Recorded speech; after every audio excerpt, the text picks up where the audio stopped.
আওয়ামী লীগ নিষিদ্ধের বিষয়ে প্রধান উপদেষ্টার বক্তব্য প্রত্যাখ্যান করে আওয়ামী লীগ নিষিদ্ধের দাবিতে ঢাকা বিশ্ববিদ্যালয় এলাকায় বিক্ষোভ মিছিল করছে শিক্ষার্থীরা।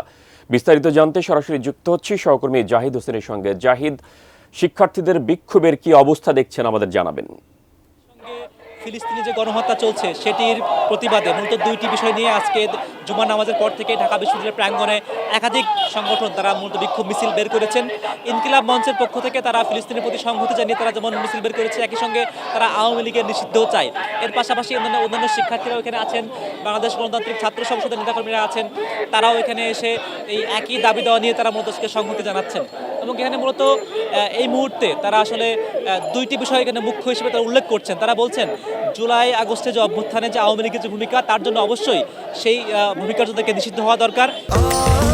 স্বাস্থ্যকর অল টাইম ফ্যামিলি কেক, সব সময় অল টাইম হেলদি লাইফ। একই সঙ্গে যেহেতু গত মঙ্গলবার এবং সোমবারেও ফিলিস্তিনের গাজায় যেভাবে গণহত্যা চালিয়েছে যুদ্ধবিরতির আইন লঙ্ঘন করে, তার প্রতিবাদেও মূলত আজকে এখানে শিক্ষার্থীরা তারা এসে এখানে একত্রতা পোষণ করছেন, সংহতি জানাচ্ছেন ফিলিস্তিনের মানুষের প্রতি, তারা কামনা করছেন ফিলিস্তিনের মানুষের স্বাধীনতা।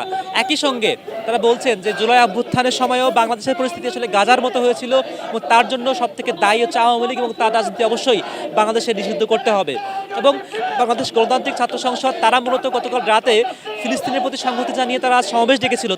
তবে যেহেতু গতকাল রাতেই মূলত প্রধান উপদেষ্টার পক্ষ থেকে এটি জানানো হয়েছিল যে আওয়ামী লীগের রাজনীতি নিষিদ্ধের বিষয়ে সরকারের কোনো চাওয়া পাওয়া নেই, এটির প্রতিবাদ জানাতেই মূলত শিক্ষার্থীদের পক্ষ থেকে আজকের এই বিক্ষোভের ডাক দেওয়া হয়েছে। এবং প্রধান উপদেষ্টার বক্তব্যের প্রতিবাদ জানিয়ে একই সঙ্গে আওয়ামী লীগের রাজনীতি অবিলম্বে নিষিদ্ধের দাবিতে আজকের এই শিক্ষার্থীরা একত্রিত হয়ে সম্মিলিতভাবে সম্মিলিত চাওয়া পাওয়া নিয়ে আজ দাঁড়িয়েছেন ঢাকা বিশ্ববিদ্যালয়ের রাজভাস্কর্যের এই প্রাঙ্গণে।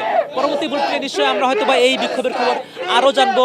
আপাতত ঢাকা বিশ্ববিদ্যালয়ের প্রাঙ্গণ থেকে এই ছিল বিক্ষোভের সর্বশেষ।